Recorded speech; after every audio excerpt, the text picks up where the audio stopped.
Okay. Capacitance of the parallel plate capacitor. Parallel plate capacitor is an arrangement of the two parallel conducting plates of equal area separated by air medium or by an insulated medium such as paper, mica, glass, wood, ceramic. ये सारे के सारे medium है। आपको दोनों capacitor के बीच में जो मटेरियल भरना है वो भर दो। तो बताओ कैपेसिटर के बीच में मटेरियल भरने से कैपेसिटी इंक्रीज होती है कि डिक्रीज होती है? बोलो। डिक्रीज। डिक्रीज बोल रहे हो। कल का फॉर्मूला याद नहीं है? कल का फॉर्मूला भूल गए? स्फेरिकल कैपेसिटर का। स्फेरिकल कैपेसिटर में आपने क्या पढ़ा था? स्फेरिकल कैपेसिटर में आपने पढ़ा था कि यदि कोई मटेरियल आप रख देते हैं तो C का फॉर्मूला हो गया था, वो देखो नीचे लिखा है तीसरे नंबर पे, if the sphere is in medium then C equal to 4 pi epsilon naught epsilon r। याद आया? मतलब कैपेसिटी बढ़ गई कि घट गई? बढ़ गई, जस्ट उतने गुना हो गई जितना कि डाइलेक्ट्रिक कांस्टेंट है। पानी का डाइलेक्ट्रिक कांस्टेंट है 81। कितना है? 81। क्यों? इतना ही था ना, 81 पढ़ा था हमने। मतलब अगर दोनों पैरेलल प्लेट कैपेसिटर के बीच में आप यदि पानी भर दोगे, पानी के पाउच रख दोगे, तो वहां पे जो कैपेसिटी होगी वो 81 गुना हो जाएगी। ऐसा मान लो अपनी भाषा में कि अगर कोई टंकी 1 लीटर की थी तो वो 81 लीटर की हो जाएगी, वो 81 लीटर की हो जाएगी। आई बात समझ में ना? तो एक्सक्यूज मी, तब तक आप इसको नोट करिए, इस डेरिवेशन को आप नोट करिए। हाँ सर।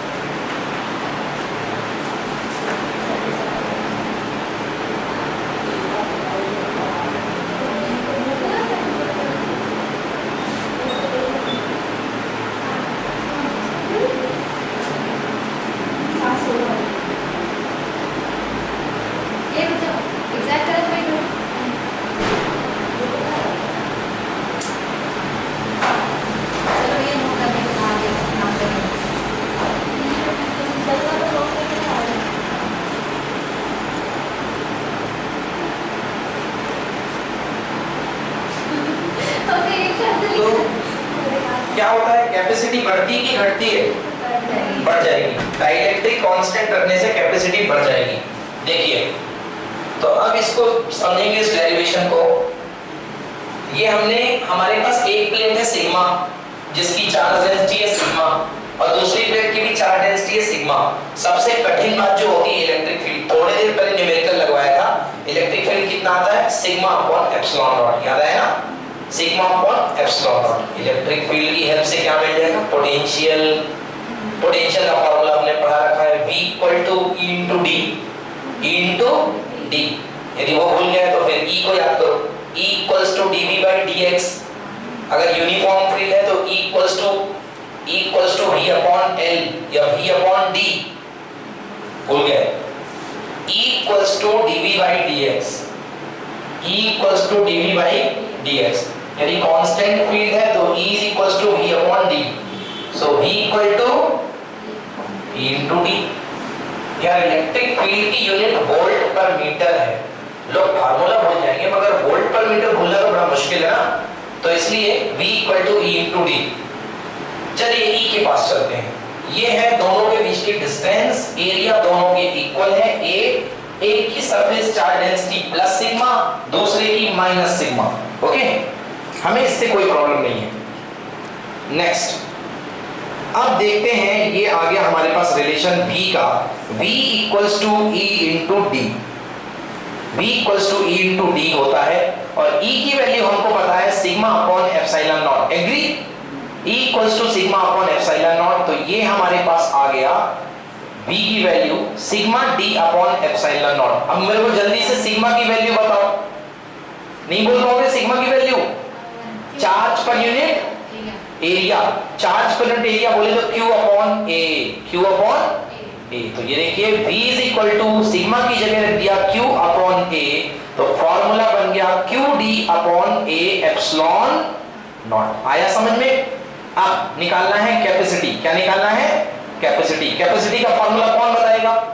कल पढ़ाया था, C इक्वल टू, बिल्कुल सही, C equal to Q upon V, but capacity equal to Q upon V। तो Q में डिवाइड कर दिया V का, तो देखिए Q में अगर आपने V का डिवाइड कर दिया तो Q हमारे पास है C इक्वल टू होता है Q अपॉन V। तो Q तो Q है, V की वैल्यू कितनी है? QD upon A epsilon not. Q से Q कैंसिल, ये हो गया A एप्सिलॉन नॉट सबसे ऊपर और नीचे क्या आ गया? D। पैरेलल प्लेट कैपेसिटर की कैपेसिटी जबकि बीच में भरी है हवा यानी कि वैक्यूम, तब के लिए ये है। अगर वैक्यूम के साथ यदि कोई मीडियम ले आया जाए जिसका डाइलेक्ट्रिक कांस्टेंट K है या एप्सिलॉन नॉट R है, तो फार्मूला हो जाएगा C equal to A epsilon naught epsilon R upon D। Clear हो रहा है कि अगर D बढ़ाएंगे तो कैपेसिटी क्या होगी? कमेगी, और अगर D घटाएंगे तो कैपेसिटी बढ़ेगी। मतलब वो जो मूर्ख व्यक्ति की मैं बात कर रहा था, उसको आप जितना ज्यादा गले लगाओगे, जितना पास में बुलाओगे, वो जितना करीब आता जाएगा उतना आपका दिमाग खराब करेगा, फिर आपको ज्यादा की जरूरत पड़ेगी। समझ में आया? उसको दूर रखेंगे तो आपको कैपेसिटी कम रहेगी, उसको आप और पास बुला लेंगे, अगर आपने D को क्या कर दिया? कम कर दिया, तो कैपेसिटी बढ़ जाएगी। आई बात समझ में ना? क्योंकि C D के इनवर्सली प्रोपोर्शनल होता है। आया ना? C is inversely proportional to D but proportional to area, proportional to area, area के proportional होता है। समझ में आया बच्चों? कोई दिक्कत? तो ये है आपके पास डेरिवेशन, ये मैंने आपको समझा भी दिया। चलिए पढ़ते हैं आगे की बात, और क्या इसमें? Yes, if the space between the plates is filled with a dielectric medium of relative permittivity epsilon r, then C equal to A epsilon naught epsilon r upon D. Capacitance of the parallel plate capacitor is, पहली बात, directly proportional to the area of the plates। ये area of the plate के directly proportional होता है। दूसरी बात, inversely proportional to the distance of separation between them. हाँ, इन प्लेट के बीच की दूरी के इनवर्सली प्रोपोर्शनल होता है। अगर आप दूरी जितनी ज्यादा बढ़ाते जाएंगे कैपेसिटी उतनी कम होती जाएगी। आ गया बच्चों समझ में? क्लियर है बिल्कुल ना? कोई प्रॉब्लम इसमें? चलिए अब आगे की बात पढ़ते हैं।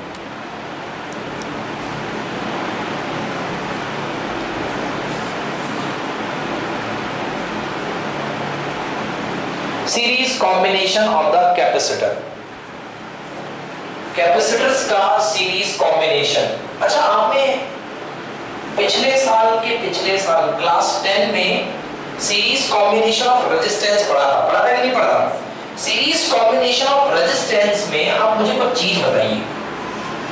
ये रेजिस्टेंस है बच्चों, ये किसमें लगे ये बताओ पहले। ये जो रेजिस्टेंस लगे हैं, ये रेजिस्टेंस किसमें लगे हैं? सीरीज में लगे हैं, तो इससे मान लो करंट आई जाएगी। क्या जाएगी? आई, करंट आई जाएगी। जब करंट आई जाएगी तो इससे क्या I1, I2, I3 अलग अलग जाएंगी क्या? नहीं ना, एक ही करंट है। हाँ या एक ही करंट है, बट पैरेलल में करंट अलग अलग हो जाती थी। तो सीरीज में करंट क्या होती है? सेम। अब आपको भूले ना, इसलिए मैं ये ट्रिक बता रहा हूँ। सीरीज में करंट होती है सेम, और करंट का फॉर्मूला होता है I is equal to Q upon T। और अगर टाइम भी सेम है तो चार्जेस भी क्या होंगे? सेम। मतलब एक तरीके से करंट सेम फ्लो होती है, इसलिए चार्जेस का डिस्ट्रीब्यूशन भी क्या होता है? सेम। आई बात समझ में ना? क्योंकि जो चार्ज यहाँ पर पहुंचा होगा थोड़ी देर में वही चार्ज यहाँ पहुंचा होगा, फिर उसके बाद ये। तो सीरीज में चार्ज क्या होता है? सेम। आई बात समझ में ना? सीरीज में चार्ज का डिस्ट्रीब्यूशन सेम होता है, बट पैरेलल में हमेशा क्या सेम होता है? वोल्टेज। पैरेलल में क्या सेम होता है? वोल्टेज। पैरेलल कॉम्बिनेशन में वोल्टेज सेम होता है बट करंट अलग अलग होती है। जैसे पैरेलल कॉम्बिनेशन ये है, तो ये पैरेलल कॉम्बिनेशन में मेरी करंट I1 जाएगी, यहाँ पे करंट I2 और यहाँ पे करंट I3। तो आप इसको याद कर सकते हो, I1 is equal to, I1 किसको रेफर करेगा? Q1 को। तो यहाँ पे हो सकता है चार्ज अलग अलग जाए, Q1 इधर पे Q2 इधर पे Q3। ये मैं आपको क्यों बता रहा हूँ, चार्ज से क्यों जोड़ रहा हूँ? क्योंकि आपको जो पढ़ना वो चार्ज के फॉर्म में पढ़ना है, क्योंकि जो पंगा लगने वाला है कैपेसिटर में वो चार्ज का है, क्योंकि कैपेसिटर की फॉर्मूला होता है C = Q/V। तो दो लोग लड़ेंगे, एक बार Q लड़ेगा और एक बार V लड़ेगा, देखते हैं कौन कहां पे लड़ता है। तो सबसे पहले हम पढ़ रहे हैं आपके सामने सीरीज कॉम्बिनेशन ऑफ कैपेसिटर। बच्चों अब तक तो आपको मैं पूछूंगा तो आप बता भी दोगे कि सर पूरे सिस्टम में चार्ज से होगा, वोल्टेज अलग अलग होगा, क्योंकि सीरीज में वोल्टेज डिस्ट्रीब्यूट होता है।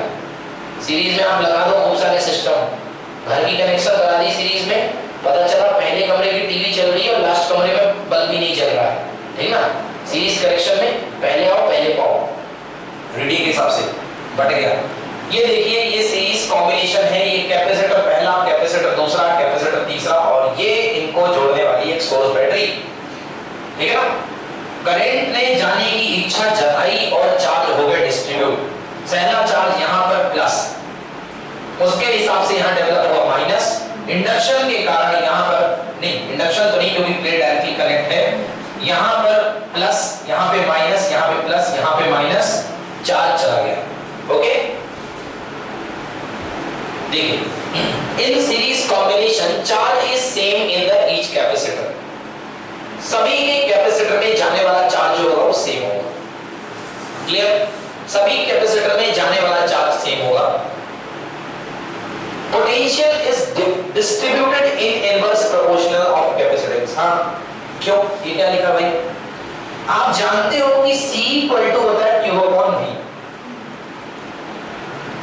अब इस कॉम्बिनेशन में Q तो हो गया कांस्टेंट, इस कॉम्बिनेशन में होगा Q कांस्टेंट, क्योंकि सब पे सेम चार्ज आएगा।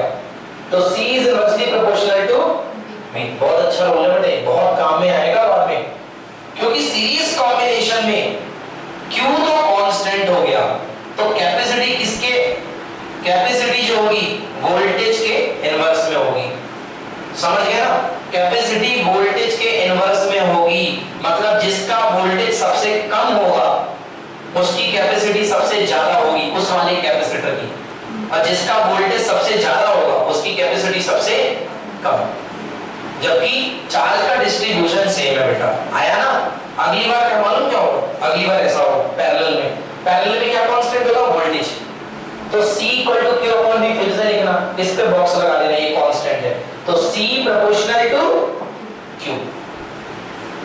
मतलब जो सबसे ज्यादा चार्ज खाएगा उसकी कैपेसिटी सबसे ज्यादा होगी, या उल्टा समझ लो, जिसकी कैपेसिटी सबसे ज्यादा होगी वो सबसे ज्यादा चार्ज खाएगा। बेटा बहुत काम की बात बोल रहा हूं मैं, इसी का क्वेश्चन बनेगा और नहीं बनता बच्चों से, इसमें समझ लो ऐसा, जो सबसे कम वोल्टेज लेगा उसकी कैपेसिटी सबसे हायर होगी, और जो सबसे ज्यादा वोल्टेज लेगा उसकी कैपेसिटी सबसे कम होगी। आया ना समझ में।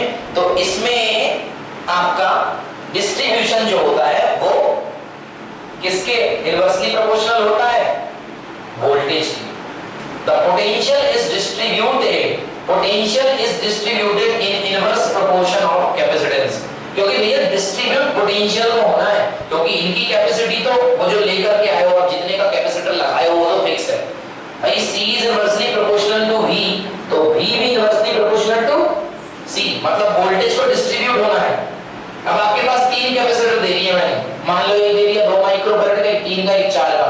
मैंने बोला बताओ बेटा सबसे ज्यादा किस पे जाएगा वोल्टेज, 2 वाले पे। किस पे जाएगा, 2 वाले पे, क्योंकि जिसकी कैपेसिटी सबसे कम उसका वोल्टेज सबसे ज्यादा, तो 2 वाले पे सबसे ज्यादा वोल्टेज जाएगा। आया बेटा समझ में बात को है, कोई दिक्कत। तो ये मैंने आपको एक जनरल वे में समझाने की कोशिश करी। तो पहली चीज तो है charge is same each capacitor, आ गया समझ में। Potential is distributed reverse proportional, ये देखिए ये पोटेंशियल चला गया, तीनों पे सेम चार्ज के Q Q Q मैंने तीनों पे लिख दिया, वोल्टेज V1 V2 V3। अरे सर ऐसा कैसे हो गया, तीनों कैपेसिटर हैं, तीनों के वोल्टेज अलग अलग क्यों है, तीनों के वोल्टेज सेम क्यों नहीं है। अरे भाई कैपेसिटी अलग अलग है, कैपेसिटी अलग अलग है, कैपेसिटी अलग अलग है तो वोल्टेज अलग अलग होने का अधिकार है ना, वोल्टेज अलग अलग होने का अधिकार है। आपको मैं पढ़ा रहा हूं, तीनों लोग को सेम नॉलेज दे रहा हूं, मगर तीनों लोग का पोटेंशियल अलग अलग होगा। जो सीखेगा तीनों में से कोई बहुत हायर सीख जाएगा, कोई बहुत कम सीख पाएगा, कोई एवरेज लेवल का सीखेगा। भाई तीनों को मैंने चार्जेस तो सेम खिलाए ना, फिर अलग अलग पोटेंशियल क्या होगा? कैपेसिटी, जैसी जिसकी कैपेसिटी। समझ में आया? अब कैपेसिटी है कम तो पोटेंशियल होगा ज्यादा, क्योंकि क्षमता है कम, है ना, ओवरफ्लो हो जाएगा। क्या हो जाएगा? ओवरफ्लो। हमने चार्ज तो खिला दिए, सबको बराबर खिलाए, अब एक ही कैपेसिटी है बहुत ज्यादा, तो उसको लगा यार बहुत कम चार्ज आया है ना, तो उसका पोटेंशियल डाउन रहेगा। समझ में आया? कुछ ऐसा। सो दैट इज, अब बात करते हैं पोटेंशियल की। V equal to V1 plus V2 plus V3, total potential V1 plus V2 plus V3, और फॉर्मूला होता है V equal to Q upon C। तो यदि मैंने टोटल चार्ज Q दिया है और टोटल सिस्टम की कैपेसिटी मान लो C, तो Q upon C equal to V1 की जगह Q1 upon Q upon C1, क्योंकि Q1 Q2 Q3 तो सेम है ना, तो Q upon C1 Q upon C2 plus Q upon C3। Okay, इसको लिखिए, नोट करिए। हेलो, हाँ बोलो।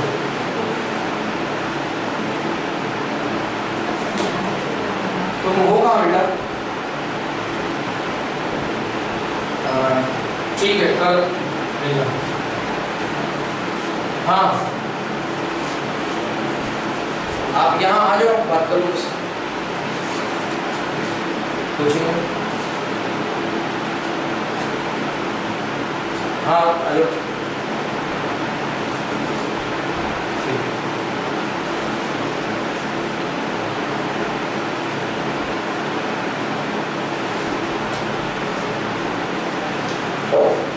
So V1 equal to Q upon C1, V2 equal to Q upon C2, V3 equal to Q upon C3. So Q upon C equal to Q1 upon C1 plus Q2 upon C2 plus Q2 upon C3. Q दोनों को common ले लेंगे upper side से और cancel कर देंगे। सो हमारे पास formula बन गया 1 upon C equal to 1 upon C1 plus 1 upon C2 plus 1 upon C3। आ गया समझ में? जब भी अपोजिट होके, रेसिप्रोकल होके जब भी इक्विवेलेंट कैपेसिटेंस आता है बच्चों, याद रखना, जो कैपेसिटेंस आता है ना वो सबसे छोटे वाले से भी छोटा होता है। जैसे आपको याद होगा पैरेलल कॉम्बिनेशन में जो रेजिस्टेंस बनता रहा है वो सबसे छोटे रेजिस्टेंस से भी क्या होता है? छोटा होता रहा है। इस तरीके से सीरीज कॉम्बिनेशन में जो रेजिस्टेंस जो कैपेसिटेंस क्रिएट होगा वो सबसे छोटे कैपेसिटर से भी छोटा होगा। तो अगर कैपेसिटी को रिड्यूस करना हो तो कौन सा कॉम्बिनेशन यूज करो? Series combination. आया? The reciprocal of the effective capacitance is the sum of the reciprocal of the individual capacitances. Note, the effective capacitance in series combination is less than that the least of the individual capacitances. सबसे छोटे capacitance से भी छोटा। आया बच्चों समझ में? कोई प्रॉब्लम यहाँ पर? इसमें कुछ पूछना है तो पूछिए। ओके, ये समेशन नोटेशन भी आपको समझ में आ गया होगा। सिग्मा 1 अपॉन सी आई की ट्रेन चली 1 से लेके n, समझ में आया ना? 1 2 3 4 जितने कैपेसिटर लगाना है लगा दो। अब हम बताने जा रहे हैं पैरेलल प्लेट कैपेसिटर, ये जोड़ दिए, ठीक है ना? राजघाट की सिंगल पाइपलाइन आ रही है, उससे तीनों कनेक्शन मैंने जोड़ दिए, सबको बराबर बराबर लेवल का पानी मिलेगा।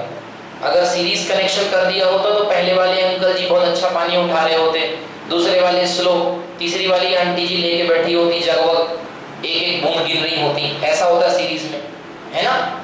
इसलिए तो सीरीज कॉम्बिनेशन गड़बड़ हुआ करता है। हालांकि राजघाट में तो यहाँ पर सीरीज ही चल रहा है, प्रॉब्लम आ रही है ना? लोग मोटर लगा लेते हैं ना तो उनके यहाँ पानी तेज आने लगता है, बगल वाले अंकल फिर बंद कराने आते हैं, भैया मोटर बंद कर दो हमारे यहाँ पानी नहीं आ रहा है। ऐसे ही तो यहाँ पे ये वोल्टेज है, वोल्टेज से कनेक्ट है C1 C2 C3, ठीक है? अब ये देखिए पैरेलल कॉम्बिनेशन में वोल्टेज क्या होता है? सेम। करंट क्या होती है? डिस्ट्रीब्यूट। करंट डिस्ट्रीब्यूट बोलते हैं चार्ज डिस्ट्रीब्यूट। अब इस पे चार्ज डिस्ट्रीब्यूट हो गया Q1 Q2 Q3, V तो कांस्टेंट है ना, तो V कांस्टेंट है तो Q proportional to V proportional to C equal to Q upon V। C equals to होता है Q अपॉन V। अब यहाँ पे V कांस्टेंट है तो C proportional to Q।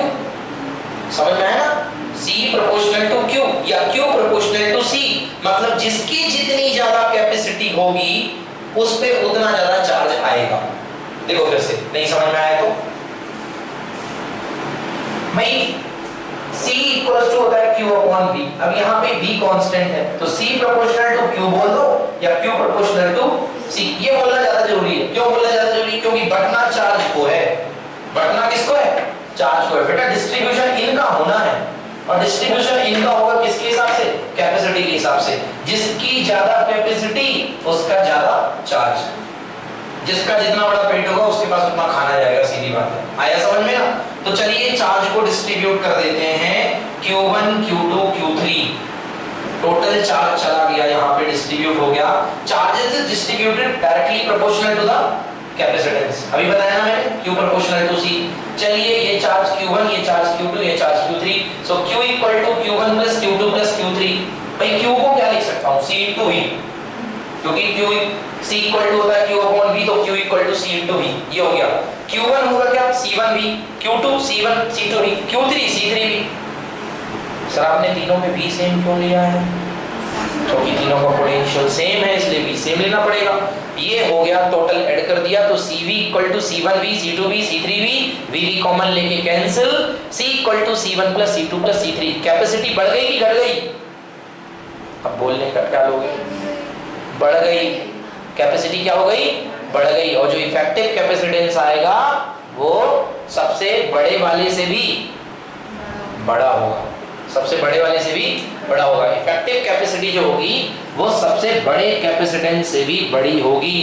Okay, the effective capacitance of the parallel plate capacitor combination is larger than the largest of the all individual capacitances. आ गया बच्चों समझ में? अब हम बता रहे हैं energy stored in the capacitor. Very very important derivation. तो बच्चे वाले डेरिवेशन थे इसके, दो पहले वाले, छोटे छोटे बच्चे भी कर लेंगे उनको, 9th 10th लेवल के डेरिवेशन है। अब बता रहे हैं energy stored in the capacitor. Capacitor में स्टोर एनर्जी कितनी होती है? तो पहले एनर्जी के बारे में कुछ चीजें तो आपको बता देना जरूरी है। आप पढ़ चुके हो मगर हो सकता है भूल गए हो, आपको मैं बता देता हूँ एनर्जी के बारे में। V is equals to W upon Q. So W is equals to Q into V. Work is equal to charge into potential. Charge into potential. अगर Q चार्ज को आप V पोटेंशियल के अंदर लाते हैं तो आपको वर्क करना पड़ता है। अगर Q चार्ज को V पोटेंशियल के अंदर लाते हैं, इसके अंदर आप चार्ज रखते जाएंगे रखते जाएंगे रखते जाएंगे, तो ये कैपेसिटर इसका काम है चार्ज खाना। अगर आप इस पे चार्ज रखते जाएंगे तो आपको वर्क करना पड़ेगा और वही वर्क होता है एनर्जी, वही वर्क। तो Q equal to W equal to Q into V। Okay, W equal to Q into V। ठीक, पहले था छोटा सा पोटेंशियल तो छोटा सा वर्क। देखिए झलक, dW is equal to Q into dV। dW equals to Q into dV, छोटा सा work equal to Q into dV। Okay, हमने इसे चार्ज खिलाया और ज्यादा खिलाया, खिलाते गए, एनर्जी बढ़ गई। Total energy integration dW is equals to Q dV। C equal to होता है Q upon V। So Q equal to कितना? CV। बोले हाँ, तो यहाँ पे Q की वैल्यू कितनी? CV और dV। C कांस्टेंट हो, बाहर आ जाओ। क्यों कांस्टेंट? कैपेसिटर की कैपेसिटी कांस्टेंट होगी, उसमें क्या होता है? ये कैपेसिटर है, इसकी कैपेसिटी क्या होगी? कांस्टेंट। भैया इतने माइक्रोफैरड का है तो है। V1 के अंदर इंटीग्रेशन बनता है 1 से V² अपॉन तो x की पावर n+1 अपॉन n+1, तो इसकी पावर 1 है तो 1+1 CV² अपॉन 2। आंसर आ गया half CV square. This is called energy of the capacitor. आया समझ में? Energy of the capacitor is half CV square. बच्चों क्लियर है एकदम? पूछो, कुछ पूछना है तो। कहाँ पे नहीं समझ में आया पूछा करो, हमसे नहीं पूछ पाओगे तो किसी से नहीं पूछ पाओगे। C equal to Q upon V, W equal to V equal to होता है W इंटू Q, तो W equal to Q into V।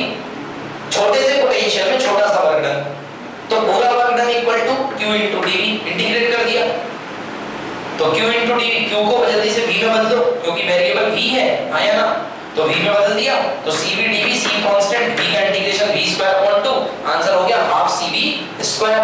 ये बन गई इसकी एनर्जी, स्टोर्ड एनर्जी, ये बन गई इसकी स्टोर्ड एनर्जी। ओके, दूसरा फॉर्मूला इसको चाहो तो ऐसे लिख लो 1/2 CV into V। सर ऐसे क्यों लिखा? क्योंकि फॉर्मूला होता है Q into CV, Q equal to CV, तो इस CV को लिख सकते हो 1/2 Q into V। ये भी एनर्जी होती है कैपेसिटर की, आया समझ में? 1/2 QV। चलो अब सारे फॉर्मूले एक तरफ से बता रहे हैं, रख दो।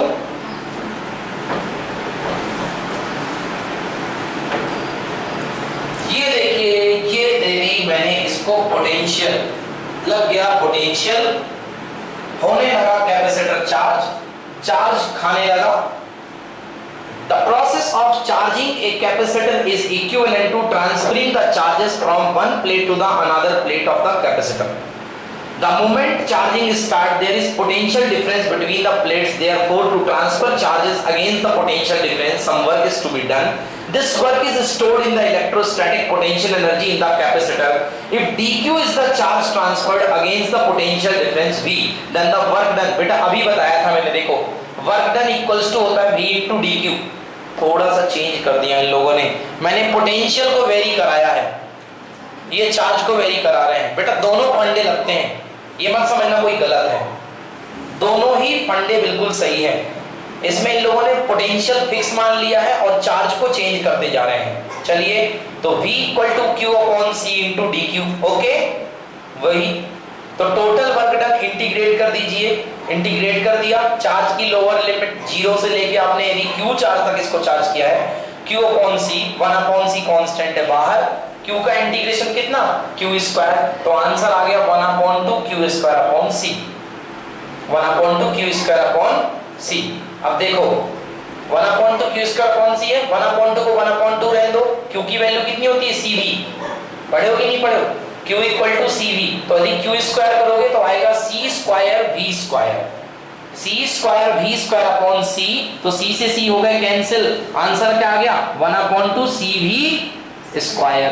और यदि CV स्क्वायर को आप एक CV को Q लिख लो तो आंसर आएगा 1/2 QV। बेटा तीनों फॉर्मूले लग सकते हैं और तीनों फॉर्मूले अलग अलग जगह पे लगाना है, जब मैं बताऊंगा आपको तब आपको वैसे करना पड़ेगा। आ गया समझ में? बेटा आपको यदि मेरी मेथड से करना हो तो आप V पोटेंशियल से कर लो, या इससे करना हो तो इससे कर लो, कोई फर्क नहीं है। समझ में आ गया ना? तो ये हो गई energy, energy stored in the capacitor. चलिए आज के लिए इतना ही, बाकी कल पढ़ते हैं। ओके।